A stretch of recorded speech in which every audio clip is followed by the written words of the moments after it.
बाबा कहते हैं काम विकार को शुभ कामना में बदल दो। इसका मतलब क्या है?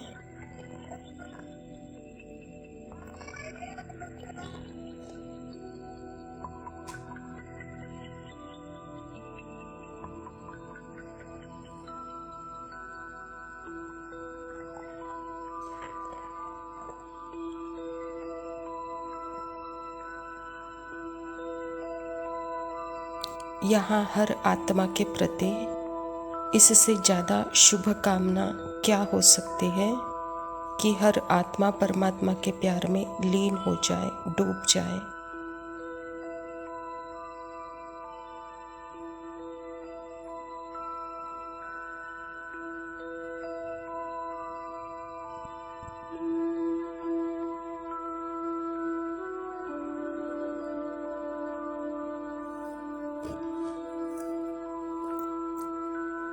यह सबसे हाईएस्ट शुभ कामना है कि हर आत्मा परमात्मा के प्यार में डूब जाए।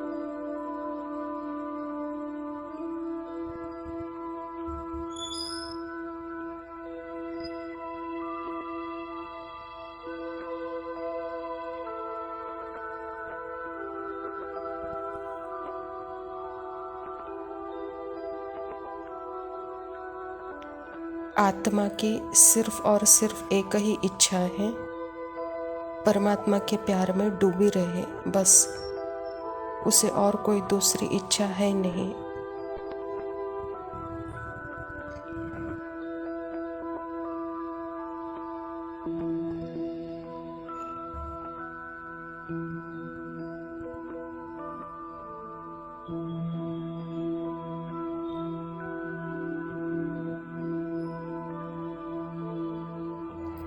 आत्मा तो परमात्मा के प्यार में डूबी हुई, क्योंकि यही सत्य है। बाकी तो सब टेम्पररी एक्सपीरियंस है।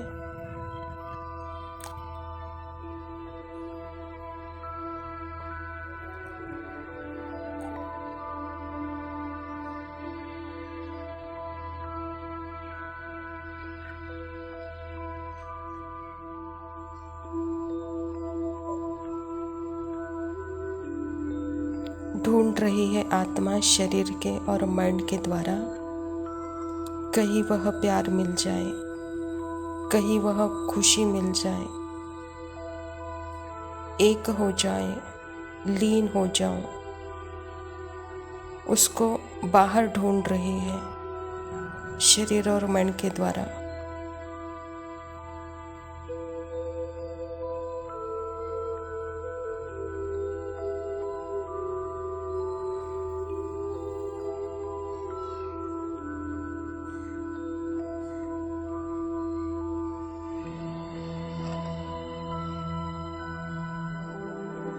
इसीलिए कहाँ कोई कामी या क्रोधी मिल जाए तो उसकी मेन इच्छा क्या है इसके पीछे?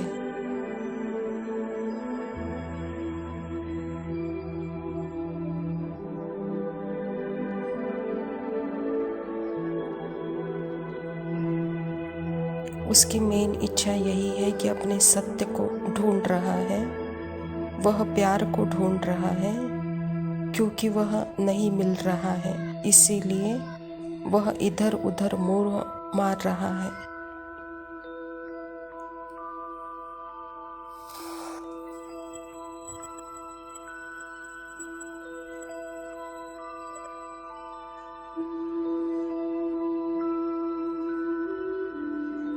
इसीलिए बाबा कहता, बच्चे आत्मा को रियल मर्सी दो, रियल दया, यानी उसको बाबा के अंदर देख लो, उसको बाबा के कोख में देख लो, उस आत्मा को इसी दृष्टि से विजुअलाइजेशन करो, अर्थात परमात्मा के प्यार को चखाओ।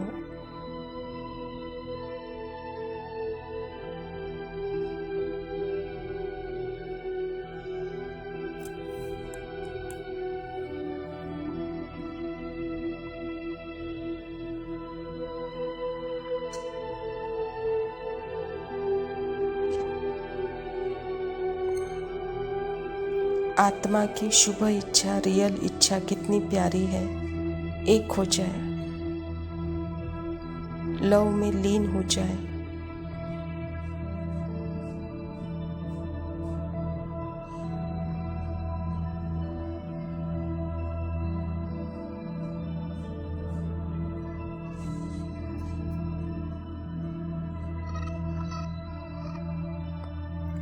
लेकिन यहाँ शरीर शरीर से एक हो नहीं सकते, उसका रूप बदल जाता है। इसीलिए बाबा कहता, आत्मा और परमात्मा का प्रेम कितना शुद्ध है, बस एक हो जाए।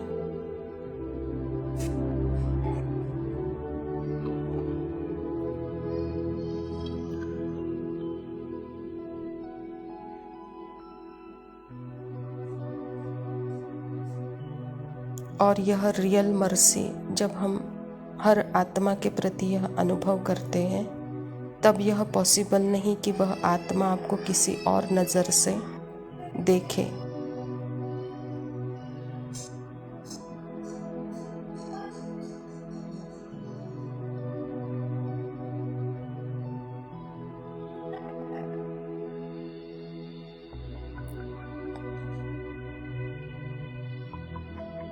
तो यह हाईएस्ट सेवा है। यह काम विकार के बदले शुभ कामना के रूप में बदल जाती है।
ओम शांति। प्रातः मुरली बाप दादा मधुबन। मीठे बच्चे, अभी तुम संगम युग पर हो। तुम्हें पुरानी दुनिया से ताल्लुक नाता तोड़ देना है, क्योंकि यह पुरानी दुनिया अब खत्म होनी है। स्वयं परमपिता परमात्मा शिव बाबा प्रजापिता ब्रह्मा के तन में आकर के सृष्टि नाटक के सत्य के बारे में बता रहे हैं, क्योंकि परमात्मा का सृष्टि में आना अर्थात 5000 वर्ष के सत्य का ज्ञान स्पष्ट करना, आत्मा की रियल स्थिति स्पष्ट करना, और परमात्मा अपना खुद का पार्ट भी स्पष्ट करते हैं। और यह सारा कुछ संगम पर ही होता है, क्योंकि संगम अर्थात ही इस पुरानी दुनिया से अलग होकर नई दुनिया की तरफ जाना, अर्थात सुखधाम और शांति धाम की तरफ हमारा निकलना शुरू होता है। तो पुरानी दुनिया अर्थात ही देह के भान में सदा स्मृति स्वरूप है आत्मा। अपने स्वरूप को खोकर देह हो, पार्ट हो, संबंध हो, पद पोस्ट हो, तो इसी अनुभूति में ही आज यहाँ पुरानी दुनिया में हर मनुष्य अनुभव कर रहा है। इसीलिए परमात्मा को कलयुग के रात्रि अंत में आना पड़ता है, आत्माओं को स्मृति दिलाने के लिए कि तू कौन है, तू कहाँ से आई है, तेरा मूल स्वरूप क्या है और ये तेरा पार्ट क्या है। तो अपने पार्ट में पार्ट करते हुए भी कर्तापन का भाव न हो, पार्ट करते हुए भी पार्ट के आकर्षण में न आए, इसको ही कहा जाता है पुरानी दुनिया से ताल्लुक तोड़ देना।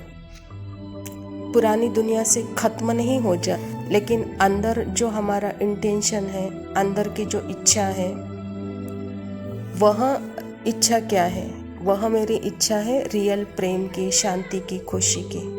और मैं हूँ ही सदा प्रेम स्वरूप, आनंद स्वरूप, खुशी स्वरूप। इसी रियल में रहना अर्थात ही बाहर जो मिलने की, सुख शांति मिलने की इच्छा थी मन को, उससे जैसे अलग होना, उससे नाता तोड़ना, उसके आकर्षण से मुक्त होना, अपने फोकस में रहना, अपने अटेंशन में रहना, इसी को बाबा कहता है पुरानी दुनिया से नाता तोड़ दो।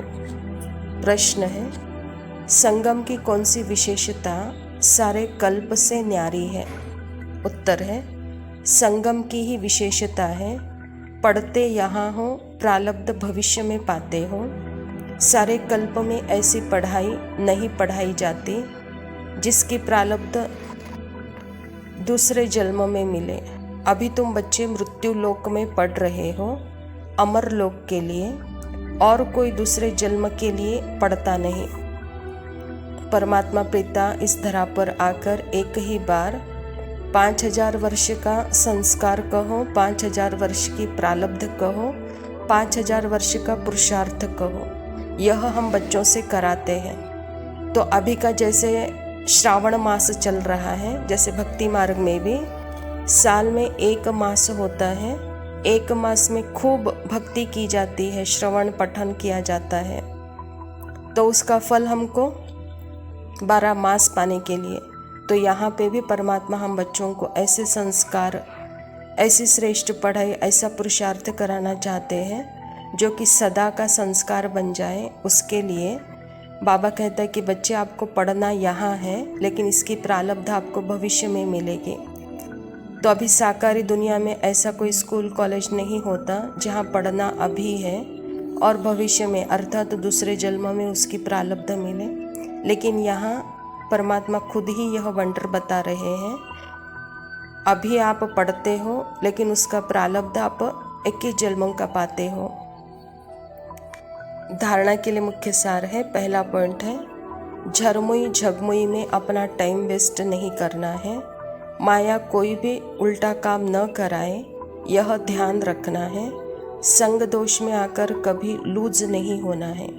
देह अभिमान में आकर किसी के नाम रूप में फंसना नहीं है, क्योंकि आत्मा को आधा कल्प की आदत है अपनी स्मृति भूल करके, मन और शरीर के आकर्षण में फंस करके, अपनी पहचान भूल करके, उसी आकर्षण में, उसी व्यर्थ के संग में, झरमुई झगमुई में ही अपना टाइम उसने आधा कल्प वेस्ट किया है। तो इसलिए बाबा कहता है कि बच्चे अभी अपने स्वस्मृति में रहने का समय है, परमात्मा के याद में रहने का समय है, और ऐसे श्रेष्ठ समय में कोई उल्टा काम न करो। संग दोष में आकर बाबा कहता है अपनी धारणाओं को लूज नहीं करो, देहाभिमान में किसी नाम रूप में नहीं फंसोगे तब बाबा। दूसरा पॉइंट है, घर की याद के साथ साथ बाप को भी याद करना है।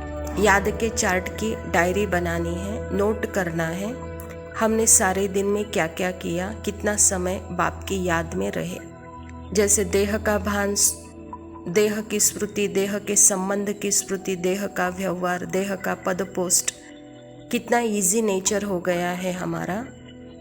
लेकिन ये वह मात्र एक जन्म के लिए है, और इस जन्म को भी चैतन्य बनाने वाली मैं आत्मा ही हूँ, और अपनी स्मृति मैंने खो दी है।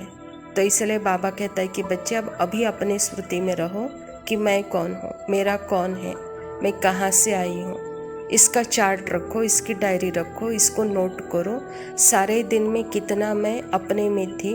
बार बार यही दोहराओ अंदर कि मैं कौन हूँ, मैं कौन हूँ, मैं कौन हूँ, मेरे पिता कौन है। इसी को दोहराना अर्थात ही याद करना। अपने देह को भूलते जाना, देह के संबंध को भूलते जाना, क्योंकि इस देह के संबंध में काम क्रोध लोभ मोह अहंकार है, अभिमान है, ईर्ष्या द्वेष है, यहाँ कर्म का बंधन बनता है। लेकिन जब आत्मा अपनी स्मृति में है तो वहाँ कर्म के बंधन कटते जाते हैं, पाप कटता जाता है। और वहाँ आत्मा अपनी स्मृति में है तो जैसे सर्वगुण सर्व शक्तियों के याद में है, अपनी समर्थी में है, परमात्मा के याद में है। तो जहाँ समर्थी है वहाँ असमर्थता नहीं रहती है। तो इसीलिए सारे दिन का यह चार्ट नोट करो कहता बाबा। वरदान है, नम्रता रूपी कवच द्वारा व्यर्थ के रावण को जलाने वाले सच्चे स्नेही सहयोगी भव। बाबा कहता, कोई कितना भी आपके संगठन में कमी ढूंढने की कोशिश करे, लेकिन ज़रा भी संस्कार स्वभाव का टक्कर दिखाई न दे, अगर कोई गाली भी दे, इंसल्ट भी करे, आप सेंट बन जाओ। अगर कोई रॉन्ग भी करता है तो आप राइट रहो। कोई टक्कर लेता है तो भी आप उसे स्नेह का पानी दो।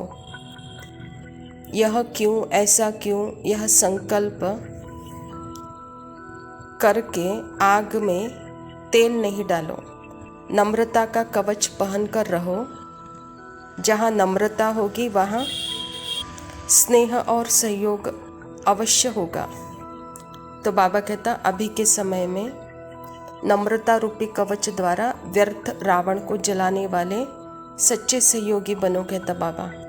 तो यहाँ माया आएगी आपके स्वभाव संस्कार के टक्कर के द्वारा ही, आप में तो आएगी या सामने वाले में तो आएगी। इसीलिए बाबा कहता, कोई आपको गाली दे, इंसल्ट करे, लेकिन आप संत बन जाओ।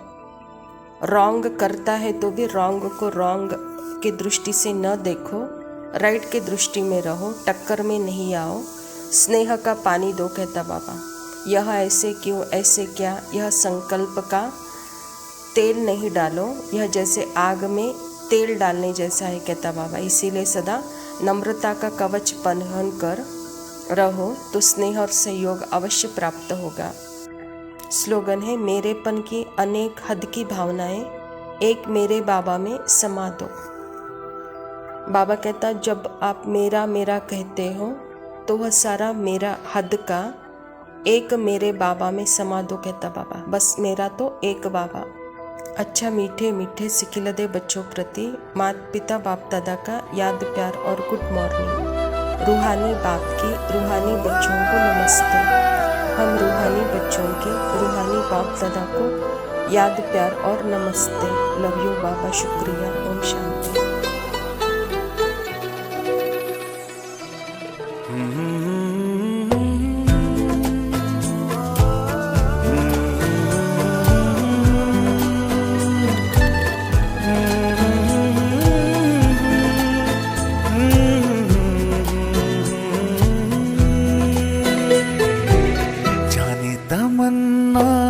जाने अदा तुझे जैसा है सोचा, पाया वो ही सूरज की किरणों सा एक चेहरा।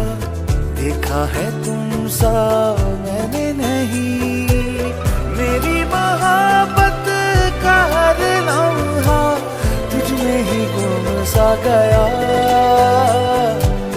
ना मैं हूँ आशिक ना मैं दीवाना, कह दो मुझे जो पिया। तेरा मेरा है प्यार अमर, तू चाहे तो कदमों में सर रख दूं। ये जीवन क्या कर मांगे तू, मेरी जान नजर कर दूं। तेरा मेरा है प्यार अमर।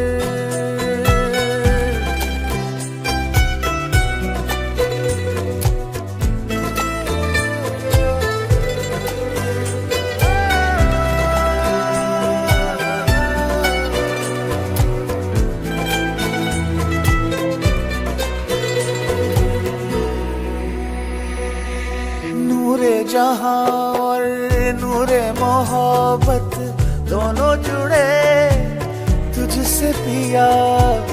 पागल या जोगी मुझको कहो तुम, हाँ मेरा इश्क सबसे जुदा। तेरी ही खातिर लूं 100 जन्म में, चाहे हो जो भी भला। ना मैं हूँ आशिक ना मैं दीवाना, कह दो मुझे जो पिया। तेरा मेरा है प्यार अमर, तू चाहे तो कदमों में सर रख दूं। ये जीवन क्या क्या कर मांगे तू, मेरी जान नजर कर दूं।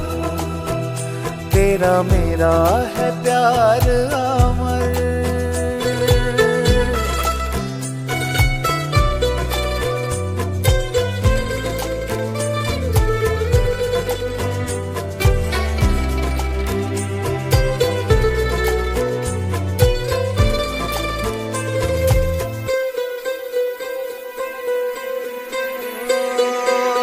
जब से मिली तू दिल को यकीन है, तेरे लिए ही मैं हूँ बना। लूटा है दिल को तेरी अदा ने, ये कैसा मुझ पे जादू किया। मेरी दुआ में मेरी सदा में होता है नाम तेरा। ना मैं हूँ आशिक ना मैं दीवाना, कह दो मुझे जो पिया। तेरा मेरा है प्यार अमर, तू चाहे तो कदमों में सर रख दूं। ये जीवन क्या कर मांगे तू, मेरी जान नजर कर दूं। जाने वफा ये जीवन क्या